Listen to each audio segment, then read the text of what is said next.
sound for the Gear Podcast. Nah. G'day, Uncle Leon. What's going on, matey? Cheers, my... Sipping this delicious iced coffee I just made while I was making you wait. How are you, mate? Mate, I'm just sipping on my delicious warm coffee. It's, now, would you say that the quality of coffee in Perth is, to your high standards, quite impressive? I think if you took a poll of everybody that has taste and you said, here's some coffee from beautiful Perth, Western Australia, and here's some coffee from other places on the East Coast or whatever that might mean, they'd probably just do one of the... the spit take. I thought about doing it, but I don't want to get my computer monitor all covered in coffee. But yeah, they probably do a bit of a spit take. Oh, what is this swill? What is this sewage waste? It'd be almost like supporting the St Kilda Saints all your life. The disappointment you would feel. But this particular coffee that I'm drinking from sunny Perth, Western Australia, it just fills me with joy, Troy. I feel so bad because... So, Leon, just for some context, you and I were both listening to our good friend Jason Headfirst's live stream this morning. And it was good. It was great. It was a very, very good one. Great live he's stream, been killing it with those. Some spicy discussion about Melbourne coffee versus Perth coffee. Goodness me. Jason, we love you so much. We really do. But it's just, you got to come over to Perth and try real coffee, mate. That's the problem. We could have a fat weekend with Jace here, hey? Just him the whole time being like, nah, you guys are actually just wrong and this sucks. That might happen that way. That's it. We'll go over to Melbourne. We'll go to Melbourne. We'll take him some coffee beans. How does that sound? That would be awesome, actually. Mate, boys trip. Just hand delivered. But Uncle Leon, mate, it's been a week since I spoke to you last. How you been? You been all right? Yeah, pretty good. I thought the live stream we did was pretty fun. Bunch of people hanging out. I've been well, mate. It's warming up here. So the sleeves are off, the suns are out, the lack of guns are out. Can you see what's above my shoulder there, mate? I was going to say, how's an air-conditioned studio treating you, Troy? It's off at the moment because it's just too cold. So too cold and too noisy. It's actually so quiet, man. I've just flicked it on. I don't think you'll hear it in the microphone because I denoise this stuff anyway. But I tell you what, mate. 22 degrees, perfect temperature for me. Maybe I do 23 degrees, depends on the day. The lowest fan speed, and it's still too cold. What am I supposed to... I can crank the temperature up, I suppose, but just want a moderate chill. I don't need it to be too hot. I don't need it to be too cold. Just give me room temperature. I want perfect room temperature.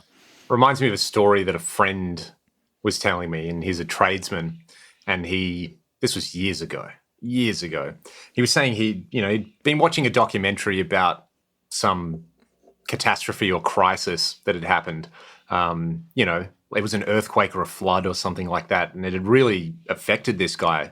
He was quite taken aback by what he had seen, and I feel like I'm setting this up like it's a joke, a preordained joke. It's an actual experience. Yeah, but it's a joke. Okay, go on. No. Anyway, and he was sort of saying, it's like, yeah, man, I was really shaken up by this thing. I just kind of said to my work supervisor at lunch, like, man, I was watching this doco and, these poor people, they got nothing. And, it just, something feels wrong in the world. And his supervisor just looked at him and went, mate, not me. 23 degrees, split system, I'm sweet. So anytime I set the aircon to 23 degrees, I think of that inflection point of this guy feeling things and his supervisor just being like, come on, bro. What do you need?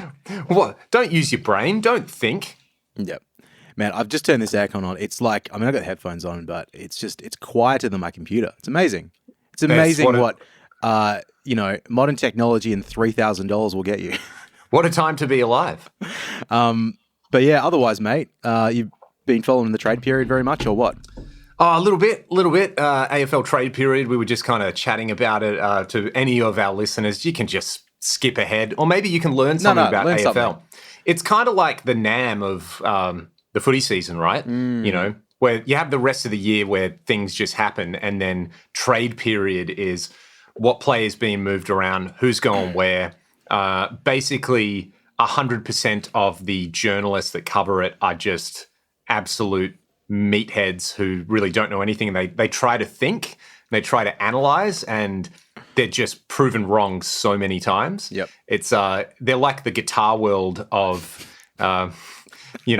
journalism. Because hey, look, incoming rant. What did Guitar World do anymore except like repost talking points from YouTube videos? Like they would put a thing up like podcast co-host Troy Nababan and Leon Todd were talking about the benefits of an air-conditioned studio, and then there'll just be a bunch of affiliate links to aircons. Like, I didn't know Guitar World was still around.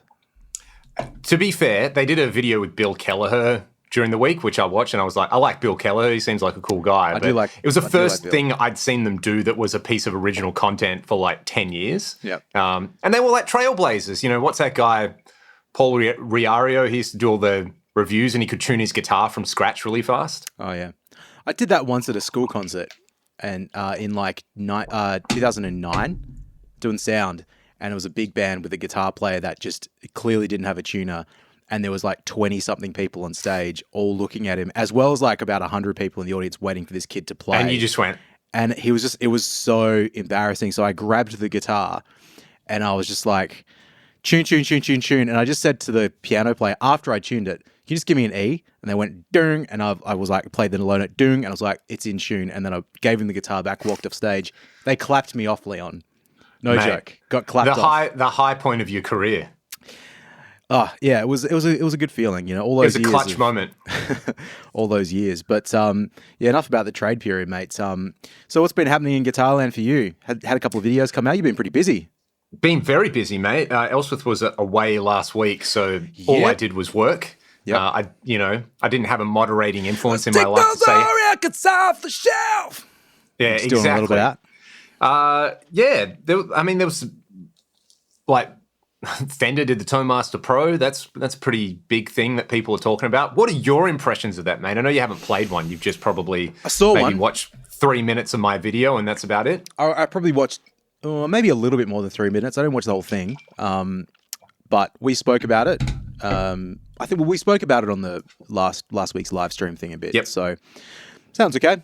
So I went to a music shop yesterday and I saw one in the flesh and it looked okay. I touched the knob, actually. I made sure to just touch the little pot because I was interested in what it felt like. Seems fine. I mean, it's just like, what am I going to do? Get excited about another modeler? It's just not going to happen, you know? I mean, what are your thoughts? Because lots of talk about it, and then, you know, I was watching something that's slightly unrelated. It was, what's the guy's name?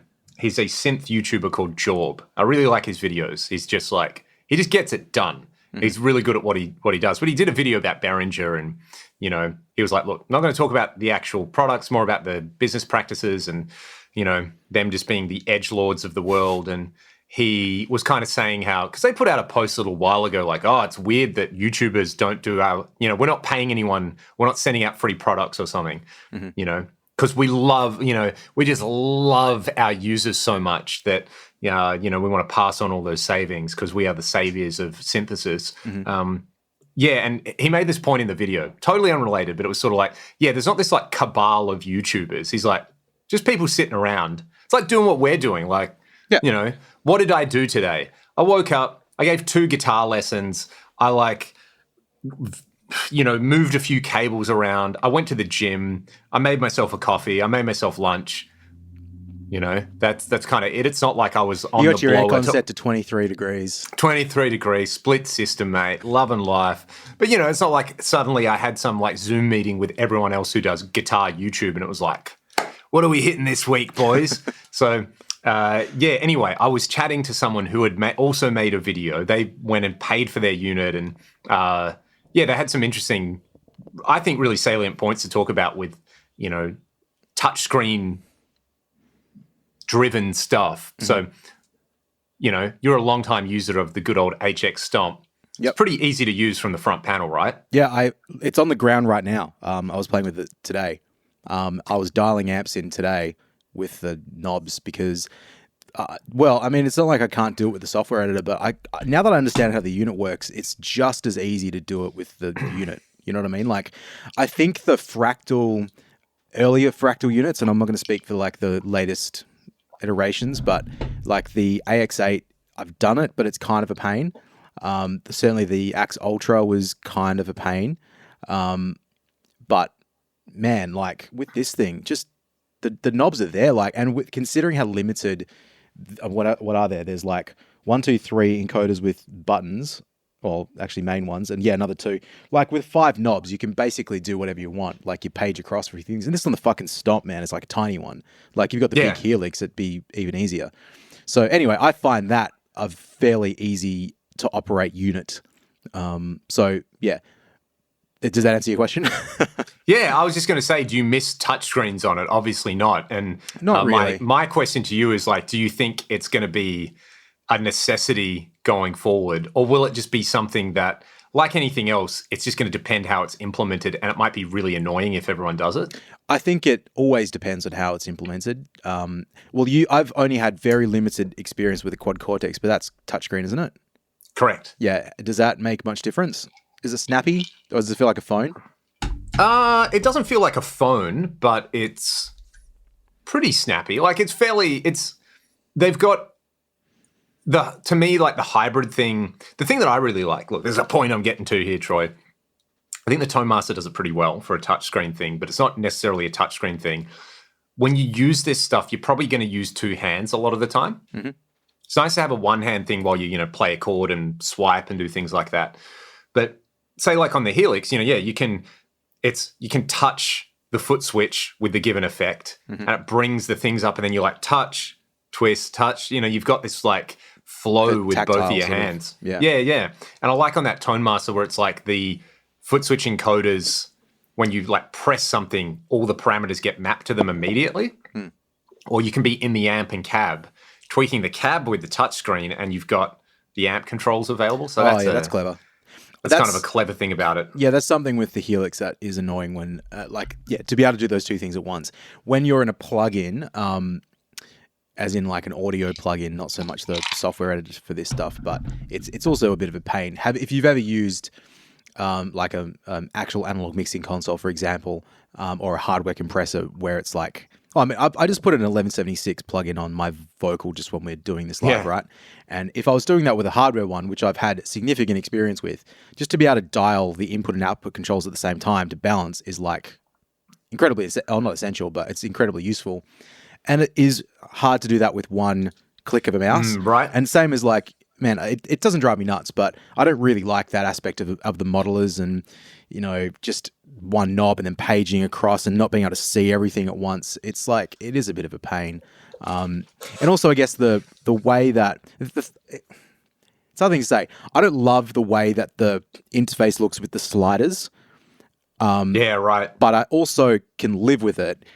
It's, because, we've spoken before about like the fractal stuff and where you put the knob on the unit, or like on that one, it's kind of where the knob's going to be on the like actual amp, for example. Correct. Yep. So if that's what you're after, like from the HX Stomp or the Helix, or that whole stuff, I don't know if that's quite the same.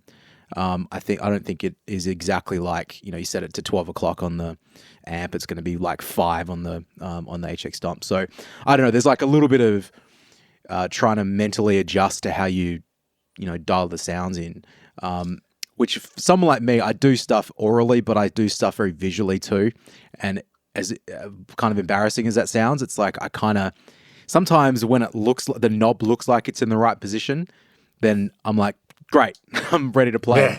It's so stupid considering like, I'm supposed to use my ears for a living, but that's how it is. So, but it's kind of like, okay, so to tie this into stuff I've been doing with your gear, like it's the 11 o'clock on a Marshall thing. Yep.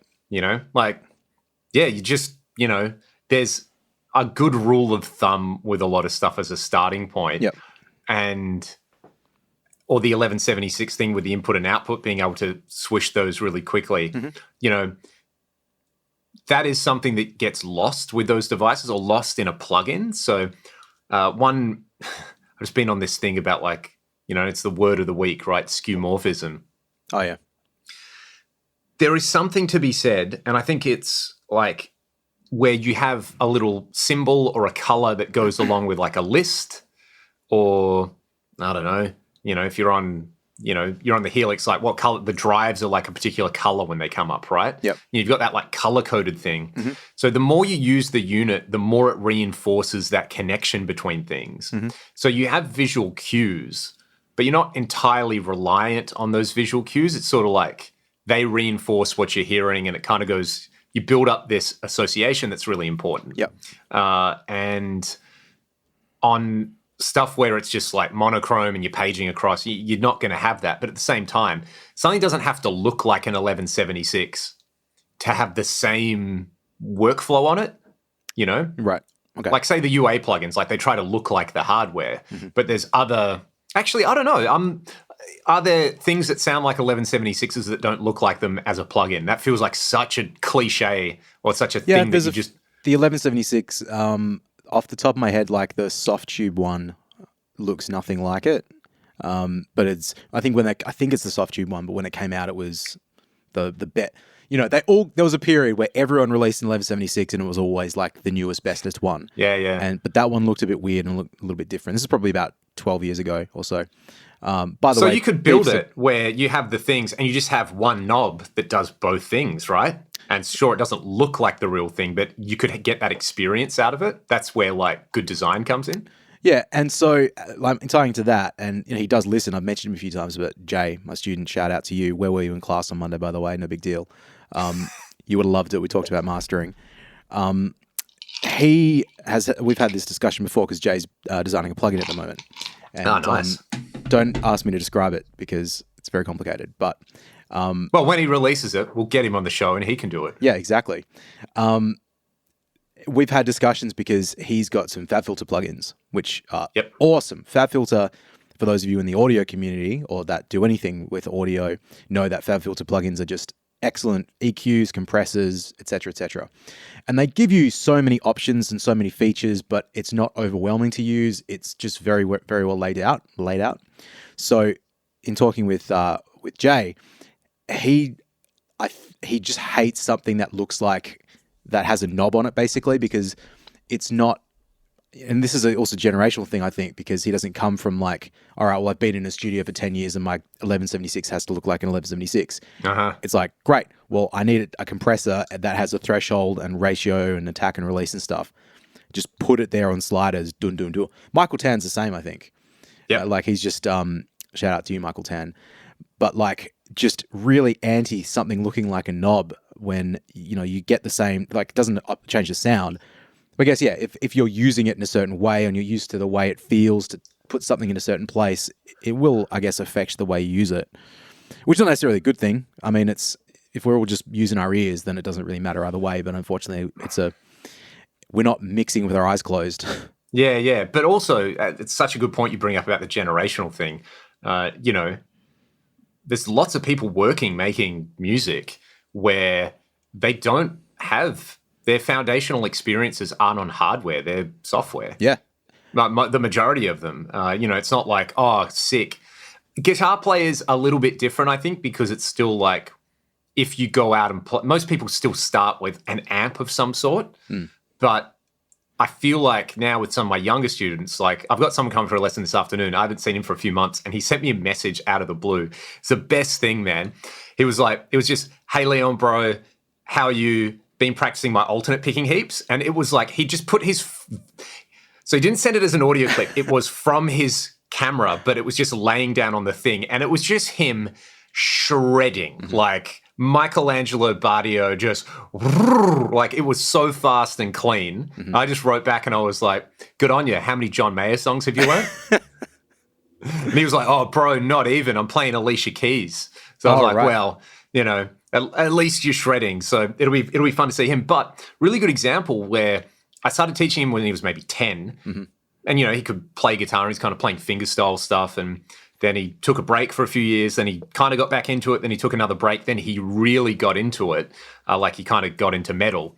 And, you know, for him, it's like he just got a Neural DSP plugin and a Scarlett.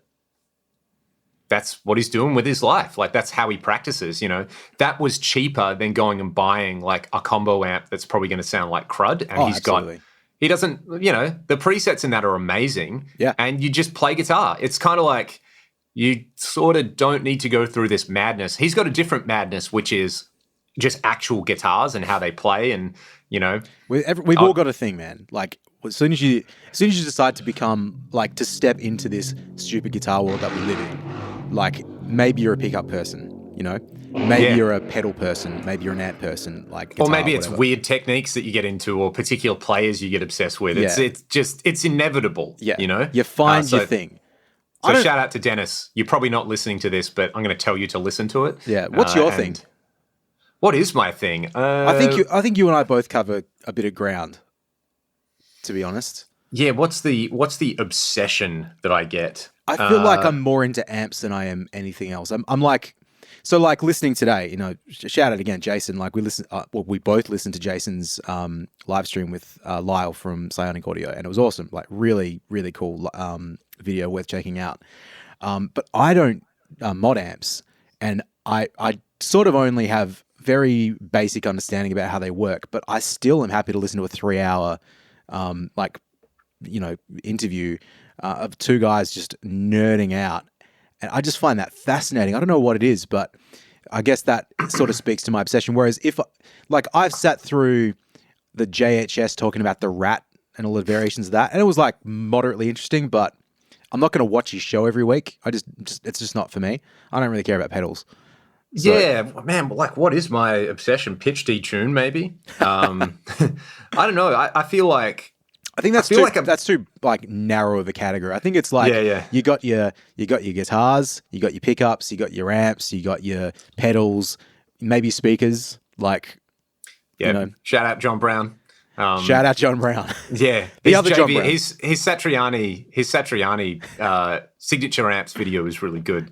During the week, so I enjoyed that. But look, pickups, I think I don't care anymore. Yep. Like, and you know. Because, g'day. I bought this guitar. Did ya? So you took a picture of it and sent it. I didn't realize you bought it though. Yeah, man. It's pretty good. So this is a DGT SE for anyone wondering. Yes, there'll be a video with it at some point. You probably hear it in a bunch of videos. Paul didn't hook you up, hey? Paul, where are you, mate? Paul, why aren't you listening to this podcast? Oh, we should get Paul Reed Smith on here. Do you reckon he'd do it? Could you imagine? Oh, we could get a line to Paul Reed Smith, couldn't we? Could you imagine how much talking past one another there would be? Oh, it'd be awesome. You know, it'd be... You met him, hey? Like I've met Paul, yeah. I'll tell you my Paul Reed Smith story again. The long story was he was practicing before he went on stage for a jam, and I didn't recognize him. And someone was trying to show him a riff, like a slide riff. And, you know, I've been in this situation, probably with you, like, here's how the riff goes. And I'm like, I can't get it. Yep. And I'm getting frustrated. And I just kind of like... witnessed this man getting frustrated playing slide, and I was sort of like, I feel you, bro. So I just kind of smirked at him and gave him a nod and walked away, and then was watching Eric Johnson play on the side of the stage, and this guy like walks up, and I'm like, that's Paul Reed Smith. That's also that guy I kind of smirked at. And I was like, oh, hey, Paul, love your guitars. And he goes, oh, you're the guy that laughed at me. And that was a very, no, it was because I like empathized with you.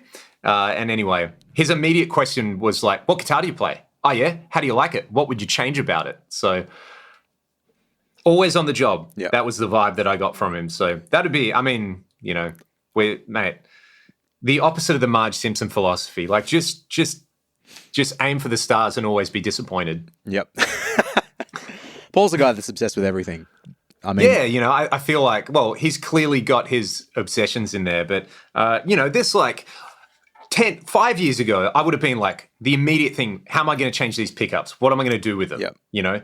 And then I'd spend the next 5 years cycling through stuff before I came back and was like, the original pickups are fine. So the original pickups in this sound really, really good, man. Look, it's less an obsession and more just laziness, but like I'll put locking tuners on it at some point. But so far, so good. Pretty awesome. I feel like delay might be my obsession. Oh, yeah. I own a lot of delays. Let's see. There's a 2290, a PCM 70, there's a Sony delay, there's an Eclipse, there's an H3000, there's a Dig, and an Axe-Fx in front of me. So it's kind of like delays. Yep. I picked up a hologram microcosm. Oh, yeah, I sent you a photo of that. Very interesting. My initial impressions of it were that it was just like hipster garbage, but it's actually pretty amazing. Like talking about that, like the way it's laid out. I got a video coming with it, so talk about it another time. But that's very cool. I was so last week when this aircon was being installed, I went down to Revolver, the studio downstairs, and I was doing a bit of a tidy up. And so Uncle Leon, you know the rack, the Gator rack? The 10-unit Gator rack, it's there, which is just for everybody else. It's still, I still have it. It lives. It's a rack that, like, you bought off our friend Mike, years ago? And then, like, I borrowed it, and then I didn't need it. I gave it back to you, and then you didn't need it, and I've got it now. But it's just so big, it's big plastic bloody rack. It's always just gets in the way. But I forgot I filled it with stuff when the studio got moved around. So it's got like, some old, like, 90s Behringer units and stuff in it. It's like, it's kind of the rack of stuff you're never going to use again. But in the bottom of it is a pair of Yamaha D1500s? 1500s, yeah. So sick. We should do those because they were the SDE alternative. Yeah, I'll grab them out of the rack, and I'm sure Vic won't mind if you borrow them for a bit if you want to. Awesome. A bit of a play. I've been wanting to get one for ages, so that'll be a fun one because you can link them. Yeah, which is cool. Like you could link the SDEs as well. Maybe delays. What else? Going just quickly to go back, the DGT SE that you got compared to your USA one, how does it feel? Any major differences? The neck's a bit wider and actually a bit chunkier. Yep. So I think, and it's funny because there were there was at least one person who mentioned they were like, they didn't like the core model because of the neck, but then they bought an SE and loved it. It's the neck on my Macati. Yep. It's a little more like that. Okay. I'm pretty sure the core model's a little bit narrower and shallower, but I'm pretty sure they're the same frets. The frets feel really good. I'm coming to think it's, is this a budget guitar if it costs 1,500 Australian dollars? You know what's interesting though, man, is in 2003 when when I was obsessed with getting a PRS because Mike Einzinger played it and I kind of liked Creed at the time too. This is pre-Alter Bridge, At the time, come on, let's face it. And I wanted to get a single cut looking guitar, as in like I wanted a Les Paul. And lo and behold, there's a Paul Reed Smith Mark Tremonti model, SE or whatever it was called at the time. But that was $1,700. So, it's... Oh, really? Yeah, man. It was they just got really cheap for a while, maybe 10 years ago. And now they're like... Because, my 245 SE, like I paid $360 for that. So, That's mental. It's crazy. We've tried your 245 next to my core 245 and it's like... You know what? Neck-wise... Not that different. I reckon the neck you're describing on the DGT is exactly the same as the neck on this guitar. Like, it is chunkier. I like that too. I like a nice thick neck. It's... Honestly, if you've played... Like I said, my SC and your SC, and it's sort of like, hey, they're, within spitting distance of one another. It's pretty, it's there. The big difference is I'm pretty sure the core DGT has nitro, and this obviously doesn't. So, nitro has a feel about it. Yeah. I do like nitro. Yeah, it simultaneously feels like harder and softer. It's, I don't know, it wears a bit more, I guess. Well, the other ones do. So, I was gonna bloody talk But considering a core DGT is $8,000 in Australia at the moment, brand new, it's so a pretty incredible. They've got well within that kind of spec. So pretty stoked, pretty impressed. And I haven't blocked the trem yet, so I can do, I can flutter it. Nice. And absolutely drive everybody crazy. Yep. Like I used to on that Jeff Beck Strat. You gonna gig that tomorrow? Maybe not tomorrow. We've got a show the following weekend at Badlands, so I'll probably gig it then. I'll see how much time I can get out of the factory strings. Well, mate, you want to go on a little detour for a moment? Yeah, always. I went and saw good friend of the channel, Tim at MT Guitars or at Williams Guitars yesterday. Right. Just because my telly, the low string's been fretting out a little bit I've noticed it over the last month or so. It's gotten worse and worse. And the gig I did last week, it was really difficult to play the guitar, like to use the bass octave in particular. So took it to Tim, put it up on the plec, had a little scan, and truss rod was fine, but the saddle had just like lowered itself down. Yeah, it was weird, just on that side. So jacked it back up and it's basically good to go. But there's just a little bit of a funny like buzz in the buzz somewhere, and couldn't really work out what it was. So we're going to try some stuff to get rid of it. But so I've been on these NYXL strings for a couple of years, maybe 2-3 years. Okay, right. I was using elixirs on everything until I found these NYXLs, and I just tried them as something different. I went, oh, these are kind of cool, and I've stuck with them. Whether or not they're better or worse, I have no idea. But what I tried on this, so it's on my Jason Isbell telly. Can you see it in the back there? Maybe you can't. Anyway, because I haven't changed strings on it in a little while, but Tim and I were talking, and he says, like, I've had this weird problem with a few guitars where I've had some weird sounds, and funnily enough, it went away when I changed strings, like brand of strings. And so I was like, okay, well, that's kind of interesting. So I said, I've been on NYXLs. The strings on that guitar haven't really been changed very much since I've had it back. If I've changed it once in the last 10 months, I would be surprised, but I think I maybe did it once. But I just don't break strings, The NYXLs last forever, so it's all happy days. Anyway, so I thought I'm going to go to the guitar shop. I'm going to buy myself some new strings for this guitar, and I got some Ernie balls, of which I've not used Ernie balls for a really long time. I don't really give a shit about strings, to be honest. Like I'm making up until this time yesterday, could care less about strings. Never thinking about it. And here we go. So anyway, I bought I think it's this one, Burley, the red ones, 11 to 52s, and I was having a chat to the guy in the shop, and I actually got a 20. So this is the 18 from the pack for the G string, and I put a 20 on there because he said he fucking thought it was the worst idea. Like 22 I put on there. He's like, man, 22s, 24s on the G string, even detuned, sounds shit. Doesn't feel like a guitar. I was like, I have to try this. So put the 20 on there. Anyway, the G is where I'm having a few issues. So my thinking was too, if I get a slightly thicker G string, then maybe if there's a problem with the nut or something, maybe it'll sort of stop the buzzing. Didn't really make a difference, whatever. Anyway, put these bloody strings on the guitar, mate. And I've complained to you about how I've had all these funny high frequency ringings at like 3 kilohertz in these modelers. Suddenly, some of these issues just magically disappeared. So it was the fucking strings. I don't know. It might have been because I literally like played it and I was like, man, firstly, acoustically, the guitar feels darker, less bright, or however you want to describe it, which is like neither here nor there for me. Don't really give a shit. But, I'm plugged into this HX Stomp here on the ground, and I think I've said to you on this and then like privately on my wireless unit, it's got a capacitance switch on it, so you get a cable emulation thing.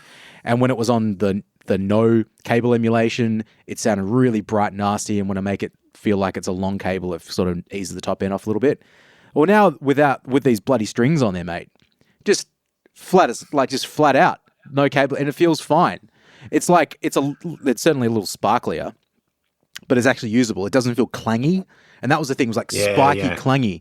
So, man, I don't know what's going on. I don't know if I've imagined this. I don't know if perhaps like in the last, like let's just say 6 to 9 months, my hearing's got so bad that maybe my frequency response in my ears has changed. I don't know what's happening, but the problem seems to have just gone away just using these Ernie Ball strings. So, mate, what does that mean? That means Ernie Ball, come and sponsor the Gear podcast. Well, I found a set of strings here. Oh, here they are, yeah. Look, I don't know what's on here, but one thing that I noticed as well going between this and the core is like, I need to put the same set of strings on before I do any comparisons. Yeah. Because the D and the G feel really, really different. Right. The thing I like about those 10 to 52 elixirs is I think because they're coated, it adds like a marginal amount of extra thickness on there. Yeah. I don't know. I just like it. But playing around with... what did I put on? I had some DR 7-string sets that I put on my 7-string and really didn't like them.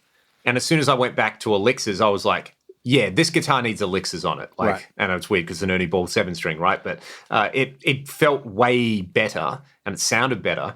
But then I put DR Pure Blues on my Strat.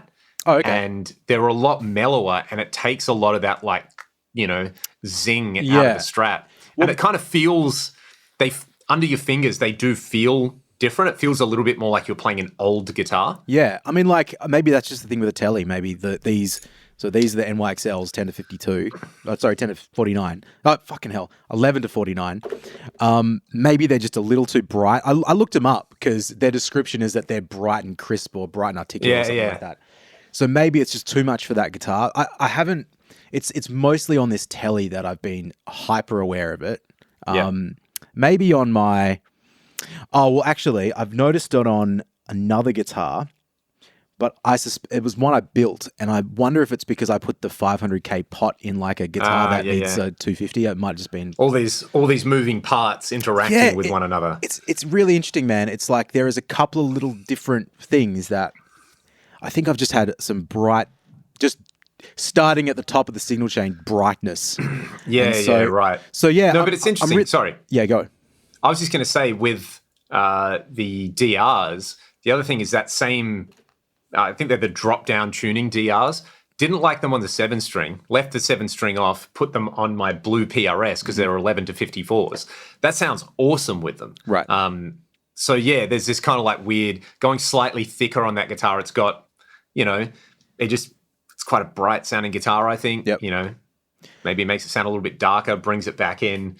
Whereas on the, didn't like him as much, as I said, on the Ernie or on the McCarty. So it's like, this is kind of a form of madness. I don't care that much. Yeah. But it's like that, what it is? It's that last 2% of the sound where you're like, if I'm playing any of those guitars through like my favorite patch on the Axe, or I'm playing them through your Marshall that I've got here, I'm playing them through the Mark series, I don't care. Mm-hmm. But if I'm playing them a lot, and going between all of those, and then I change the strings, then I'll be like slightly more happy. Yep. I'll happily drink, You'll happily drink a Melbourne coffee. I'll happily drink a Melbourne coffee, bro. It's going to be awesome. It's going to be completely acceptable. Yeah, it's going to be way better than anything else in the world, except for the Perth coffee. Well, and when I drink that, I achieve final form. I become perfect cell, and I'm just like stoked. So there is a little bit of that, like, it's not perfection that we're talking about, but it's just that like slight amount of preference. Or sometimes, the other thing as well is like, it's why you got to have mates who play guitar. If you got mates who play guitar, go and play their guitars, because sometimes you learn stuff about it. Yep. For example, anytime I play that Tele that you're talking about, I'm like, yeah, that's a good Tele. That's kind of how they should feel and sound. There's this like, I don't know, like, it's kind of like if you just get a steak and you throw it on charcoal, then you just put a bit of salt on it, you eat it and it's good. There's no fluff around it. You don't need no dry age on that.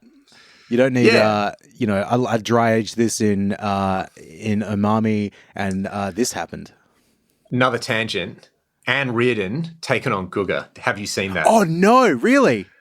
Just something, I'll let you watch it. Oh. It is the difference between Aussies on YouTube and Americans on YouTube. Right. It is not taken on Guga. She just brings it up because of a video that came out, and like the comments are like, oi, to be fair to Guga, he knows what's up. So yeah, it's Australian mum versus like Floridian YouTuber. It's amazing. Yeah. Like it's worlds collide.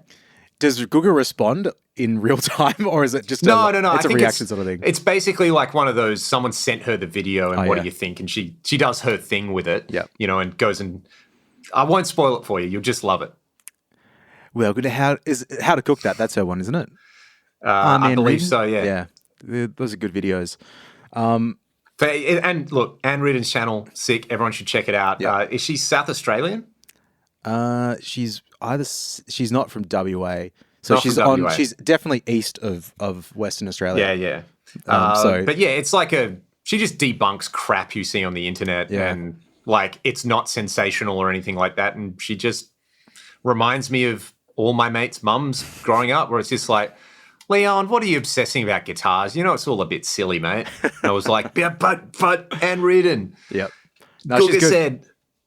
I mean, there's Guga stuff that I don't know. I'm a little bit over Guga, to be honest. I'm a little bit over barbecue YouTube. Unless I'm cooking something, and that's a different story. And then I'll I'm all fire it up again. Well, I'll watch a Chud's barbecue for a bit and get slightly involved. Once in a while, I'll be like, oh, what's Mad Scientist barbecue cooking this week? I'll just check it out. But you know what it is, Troy? You know what I'm looking for in that space of cooking YouTube? Think about the stuff. Okay, so it's not Guitar World, but there are the people on YouTube who shall remain nameless, who just everyone's like, oh yeah, that's the person who knows the most about music, or that's the person who knows the most about guitar. And John Frusciante and John Mayer are the best guitar players ever because he said so, And to me, not wanting to yuck anyone's yum, I don't like the Chili Peppers that much. So whenever anyone's like, oh, Leon, you demoed a CE1 and you didn't do the John Frusciante thing, I'm like, I don't care. Go watch Dave Simpson. He does it way better anyway, and he actually likes that music, so he's the expert on it, not me. If you want to know about No More Tears, you should probably also not listen to me and go and listen to Michael Nielsen because he knows what's up. So this is really the thing, what I'm man. looking for on YouTube is not me. We grew up in an age. You were the exact age when, what was the Chili Peppers album with Can't Stop? Because that came out. That came out. Californication is the one I remember being advertised on the TV. I think it was the one after. Anyway, it doesn't matter. But that album came out, and we should have been obsessed with that album, and we should have been obsessed with the Foo Fighters, but instead we found Dokken, and and that was. You know what Chili Peppers is? It's that guy in the crowd wearing a bucket hat just pointing at the floor. And you're like, yeah, we're human beings. We have a lot in common, but the differences do matter sometimes. Man. It's kind of like I just was never into them. Literally the only reason I came to say, oh, they're actually good, I have an appreciation for them, even though I'm probably not going to listen to them in my spare time, is Cam going, man, Blood Sugar Sex Magic has one of the best drum sounds.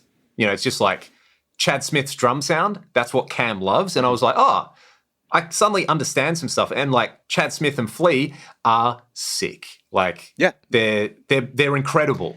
John Frusciante's good too. Look, it's all good. It's fine. It's just not for us, mate. It's Blood Sugar Sex Magic was slightly before us, and I know there's a lot of people who would agree that that's the album, and I get it. I absolutely get it. There's just I don't have the bandwidth in my life to.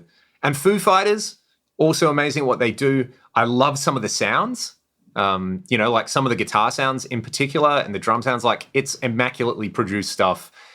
As a reference, it's really, really good, but there's a type of person who you chat to, and they're the sort of person who definitely isn't listening to this podcast. But everyone listening to this podcast has that mate. There's a couple. Who their two favorite bands are the Chili Peppers and Foo Fighters, and you go, sure, spaghetti bolognese is awesome. And if it's your favorite food, more power to you. Look, I'll just double down when it's the same thing of I love 80s metal. I love Guns N' Roses and Def Leppard. And that's it. It's look, we could probably be friends when you start listening to Winger and Striper. Yep.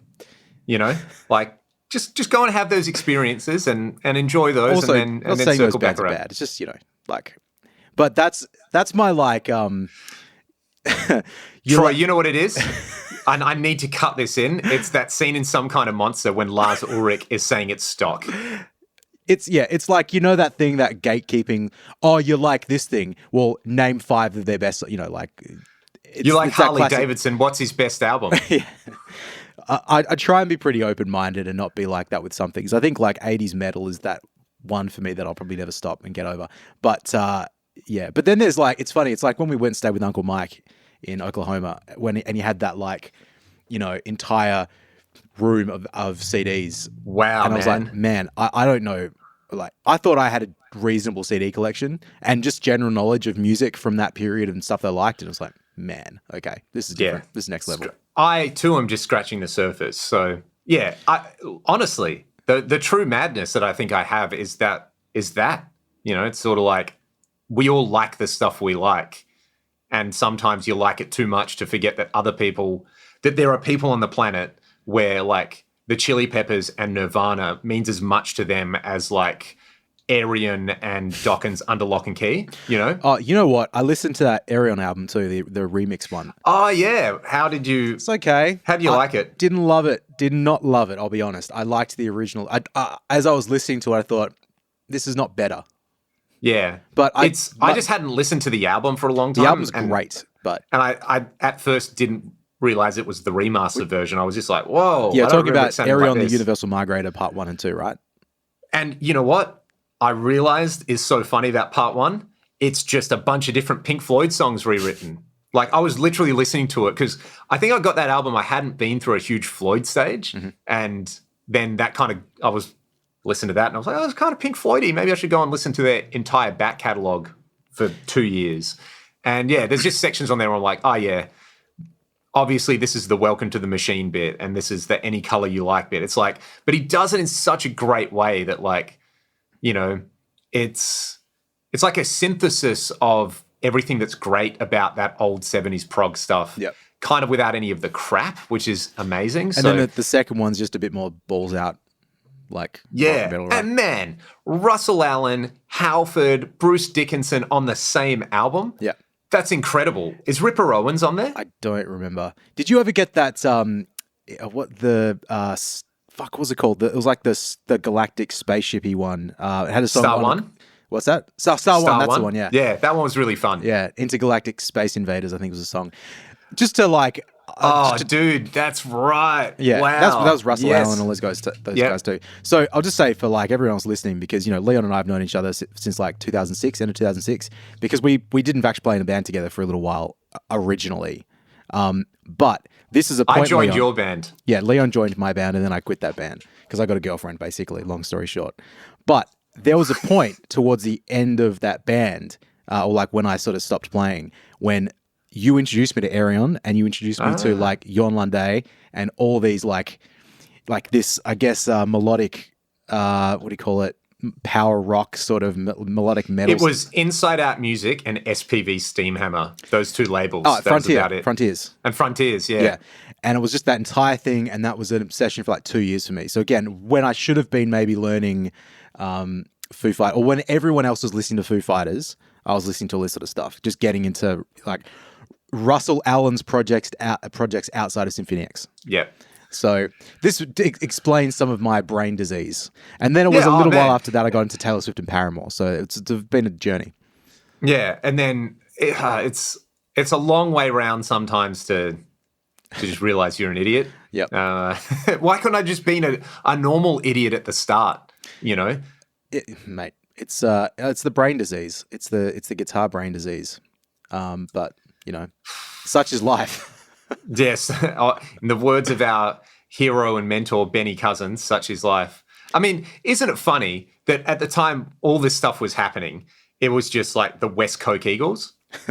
Mate. You know, that was mainstream culture, was Chili Peppers, Ben Cousins taking heaps of drugs at the Red Sea, which is a nightclub that no longer exists in Perth anymore. Like, you know, those shootings with the McCanty brother, you know, just a wild, wild time to be in Perth. And here we are listening to Jorn Lande and Ayreon and being like, this is the best music. Yep. We were right. Yeah. That was a time, man. That was a nice time.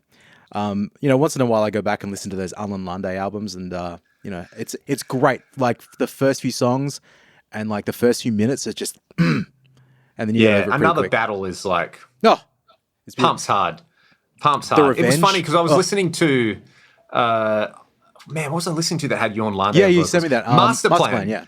Like, he's the worst lyricist ever. It's terrible. But he's such a good singer that it doesn't matter. And then what did I listen to after that I was like, whoa, this is actually good? There's that solo song of his as well, talking about Johnny wants to be a rocker or something. Do you know that one? What's it? Oh, yeah. But still the best is End of Time. You know, where he's singing about in a flying car. Oh. In a flying car. Yeah, oh man, it's awesome. He just doesn't care. No. And he's smashing it. He's just one of the best singers on earth. And he's got that cover of the You're the Voice. Yeah, that's right. I was thinking about that the other day. We'll need to wrap up in like maybe 5 minutes or so because I got to go teach. But I think on the way there, I'm going to smash some Jorn Lande. I can't say like SH at the moment sometimes. I don't know what's going on. It's the brain disease, Troy. Yeah, it's the... I'm actually going to find... that was okay, so really quickly, I was like reduxing into my 2007 listening habits. Jorn Lande, still think he's awesome. Mm-hmm. Hilarious at the kind of lyrical content where you're like, okay, yeah, you guys phoned this in. But I went and... Did you ever listen? It might have been... I can't remember if I ever tried to get you into this band, Camelot. You never tried. I know you were into it, but I never really... So they had an album called The Black Halo, and I remember at the time being like, there's some cool stuff on this. And I always remember the first time I played it to Cam, he was like, this sounds like Cirque du Soleil. And the guitar player, Thomas Youngblood, like, he loves Cirque du Soleil. Right. And I was playing it to Elspeth because I was like, you might like this. I'm just going to tell you a couple of words, and it's Cirque du Soleil metal. And she was like, yep, it's got a bit of that musical theatre thing in there. But I was listening to it. I think it was, I forget who mixed that album, but they did a bunch of stuff around then. I still really liked it. Like the singer on it, and the lyrics are pretty good. It's about Faust. Mm-hmm. Like it's a retelling concept album. There's some interesting stuff. Like there's, for me now, too much double kick, too much power metal, but the singer on it is awesome. And there's some really good sounds. And yeah, I expected to hate it because it's, I'm listening to power metal stuff. But yeah, Camelot, The Black Halo, really, really good. And then back into the Ayreon stuff. Out of all that stuff, the Ayreon stuff I listen to now, I'm like, yeah, Ian Lucassen, you're fucking amazing at what you do.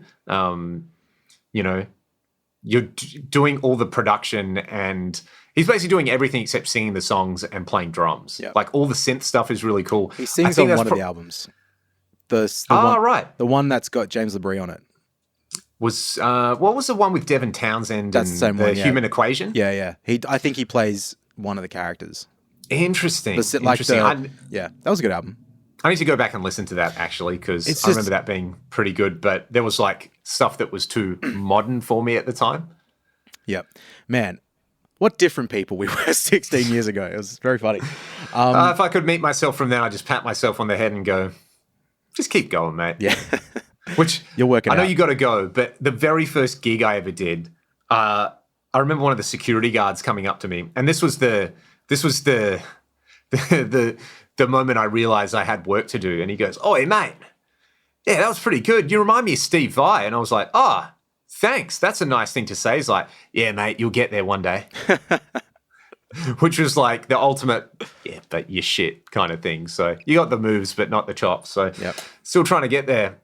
Mate, I know you got to go. We got to go. Look, we can saunter out. We can saunter out slowly. I've still got another 3 minutes. So, it's fine, mate.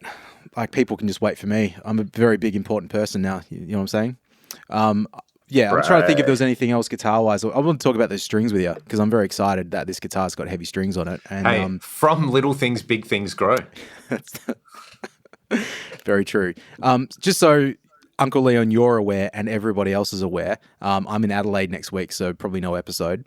But we have some fun stuff this weekend. We have what, sorry? We got some fun stuff this weekend. Maybe I'll bring the camera down and... Yes, that's what we're going to talk about. We have an amp day on, speaking of like having friends with cool guitars and stuff. So Sunday should be amp day at the studio. I think the next episode of the Gear podcast might be a video episode where we're playing with a bunch of amps that people have. So stay tuned for that one. That's going to be super fun. What are you going to bring? Well, you got to bring my Marshall. But got to bring your Marshall because I got to give it back to you. I don't know, mate. Tell me what you want me to bring because I feel like I don't want to double up on everything just being a modded Marshall. So I think it's there'll be a few people coming down. So maybe what's some stuff that is uncommon that you got there? What's on the list? Mark's. I don't think anyone's bringing a Mark series, so I should probably bring that. Yeah, bring a Mark. Kind of cool. Mark IV would be cool. Mark IV, Soldano is a Perth institution like the Witch's Cauldron, so we got to do that. No one will get that joke. I'm pretty sure that's not there anymore. Yeah, it's called Dilly Dally now. It's pretty good. Is it? Yeah. Like if you have a birthday dinner you want to do, pretty awesome place to do that. But it's not the Witches, mate. Amy and I took our mums there 15 years ago for dinner. It was so expensive. Well, at the time it was so expensive. And I paid for it like a big dog. Like big dog done. Yep. All right, Don Dokken, I think we should finish this episode up. Thanks to everybody for listening, and we'll see you all next time. Take it easy. Bye.